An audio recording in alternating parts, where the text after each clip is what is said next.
Hi friends, நான் உங்கள் CA Anbu. Welcome to CA bros. ஆக்சுவலாக எக்கனாமிக்ஸ்க்கு நான் மேரத்தான் மாதிரி போடுறதா சொல்லியிருந்தேன். ஒரு 1 hour இம்பார்ட்டன்ட் கொஷின்ஸ்லாம் வந்து பார்த்தீங்கன்னா சால்வ் பண்ணுற மாதிரி எம்சிக்யூ மேக்ரோ எக்கனாமிக்ஸில் ஓகேவா. பட் என்ன நான் ட்ரை பண்ணேன், என்னால் 1 hourக்குள்ளார கவர் பண்ண முடியல.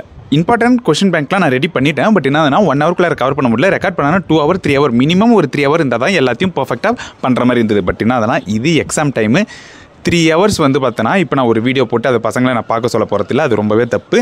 ஸோ நான் என்ன பண்ணுறேன், அதனால் டிஸ்கிரிப்ஷனில் நான் க்ரியேட் பண்ண கொஷின் பேங்க்கை நான் வந்து போட்டுடுறேன் ஓகேவா. அதை வச்சு நீங்களாக சால்வ் பண்ணி பாருங்கள். பிகாஸ் இது வந்து பார்த்தீங்கன்னா கிளைமேக்ஸ் டைம் நீங்கள் படிக்கிறது நீங்கள் போட்டு பார்க்கறதுக்கு மட்டும்தான் வந்து பார்த்தீங்கன்னா யூஸ் பண்ணணுமே தவிர எந்த விதமான யூடியூப் வீடியோலாம் நீங்கள் பார்க்காதீங்க. இதே நான் வந்து பார்த்தீங்கன்னா ஒரு 2 நிமிஷத்தில் முடிச்சிடறேன் ஓகே. ஸோ நான் வந்து கூகுள் டிரைவ் லிங்க் நான் கீழே கொடுக்குறேன், அதில் வந்து டவுன்லோட் பண்ணிக்கோங்க. மேக்ரோ எக்கனாமிக்ஸ்க்கு சாப்டர் வைஸ் வந்து பார்த்தீங்கன்னா எம்சிக்யூ பிடிஎஃப் ஃபைல் நீங்கள் டவுன்லோட் பண்ணிக்கலாம். இன்கேஸ் வந்து உங்களுக்கு இதே மாதிரி நிறைய அப்டேட் வருதுன்னா சிஏ ஃபவுண்டேஷன் பசங்களுக்காக ஒரு வாட்ஸ்அப் குரூப் வந்து கிரியேட் பண்ணிருக்கோம். நானும் சேஷாத்திரியும் நீங்கள் அதில் கூட ஜாயின் பண்ணிக்கலாம். அதோட லிங்க்கும் நான் டிஸ்கிரிப்ஷனில் கொடுக்குறேன் ஓகே. மே பசங்களை கண்டிப்பாக வந்து இந்த எம்சிக்யூ மேரத்தான் உங்களுக்கு வரும். நீங்கள் வெயிட் பண்ணி பார்க்கலாம். அடுத்த வீடியோவில் பார்ப்போம். பை.